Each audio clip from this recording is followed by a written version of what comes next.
Kalingap Edo, labis na nasaktan, at mangiyak-ngiyak sa nangyari sa kanila ni. Isang mapagpalang araw sa inyong lahat mga Kalingap, sanay hindi niyo po makalimutan na mag-like sa video na ito.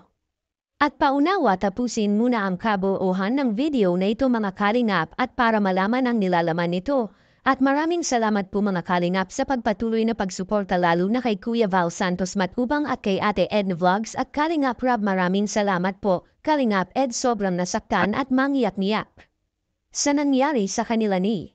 Pero bago yun mga Kalingap ay pag-usapan muna natin ang patungkol sa katauhan ni Eds mga Kalingap.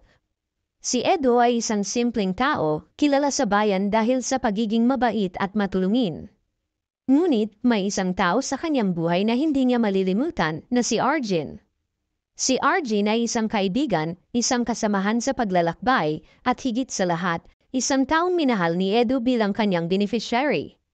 Hindi talaga maiwasan ni Edo na mag-alala at masaktan mga Kalingap sa pangyayari kay Arjun ngayon. Kaya sana ay maintindihan natin si Edo at huwag po nating i-bash si Kalingap Edo dahil napaka-importante para sa kanya ang kanyang mga beneficiary. Ang mga ganitong klaseng tao ay hindi ito karapat-dapat na mabash at ang karapat-dapat para kay Kalingap Edo ay dapat itong punihin dahil sa kanyang kabaitan at kababaang loob lalo na sa kanyang pakikipagkapwa-tao. Nahanda siyang tumugon kapag nangangailangan nito sa kanyang tulong. Si Arjun mga Kalingap ay responsibilidad ni Edo dahil sa si Arjun isang beneficiary ni Kalingap Edo at delikado ito kapag may mangyari kay Arjun at wala itong iba malalapitan kundi si Kalingap Edo lang. Sana ay hindi na natin pag-isipan si Kalingap Edo ng masama mga Kalingap patungkol kay Arjun dahil sa ang tunay na nilalaman ng puso ni Edo ay si Viancy lang at wala ng iba. At kung marami man ang may galit kay Arjun, sana ay bigyan naman natin siya ng isa pang pagkakataon. At humingi naman siya ng sorry sa lahat ng mga nagagalit sa kanya. At kung si Arjun ay mai-vlog ito ni Kalingap Rob ay dito na magsimula na si Arjun ay makikilala natin ng lubusan.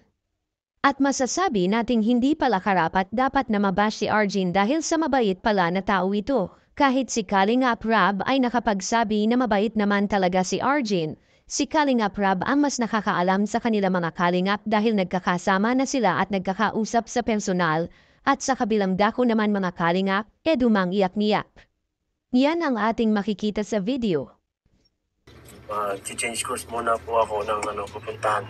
Kasi emergency si Arjun po si Roseanne po kasi bigla nagtawag sa akin at nakita ko yung video niya. Pinakita niya sa akin yung video ni Arjun na naghihingalo po. Hirap na hirap huminga. So nagulat at natakot po sa mga nakita ko First po parang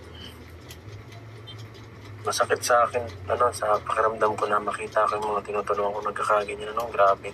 Dadaling ko po siya sa ospital para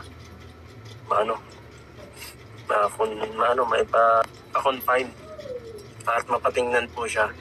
Kasi na-stop po yung yung pag-vlog ko sana, medyo hindi ko po naasikaso agad yung pagpapa-check up sa kanya kasi medyo na-busy po ako nitong mga nakaraan.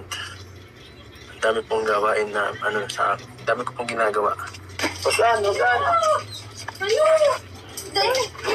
Arjun, naririnig naman ko ang gagawin. Bakit ang hirap? Ano sa loob din yung kayaan sa ko? Gawa to! Ako naman, bakit di kayo nagtawag yung tricycle? Grabe, mga Kalingap, hindi sana magtungo si Edo kay Arjun at dahil may emergency kina Arjun at sa nakita niya na ipinasa na video ay labis ang pag-alala nito kay Arjun at baka kung ano ang mangyari kay Arjun. Ganyan kabait ang nag-iisang Kalingap Edo at sana ay patuloy nating suportahan si Kalingap Edo sa kanyang mga hangarin sa buhay. At anong masasabi niyo po tungkol dito mga Kalingap? Please comment and God bless you all. At yun na guys ang nangyari sa EDC guys Hanggang dito na lang ang ating reaction video ngayong araw na to guys At kung bago ka pa lamang sa aking YouTube channel, please like and subscribe na rin po at pakipindot na rin po ang notification bell button para updated po sa mga ilalabas nating mga reaction video mga Kalingap at suportaan po natin ang buong Kalingap na si Kuya Balsads Matubang, Ate Ana Vlogs, Kalingap Rab, at buong Kalingap team at mga Kalingap Reactor guys, no? Hanggang dito na lang ang ating reaction video. Maraming salamat sa panonood.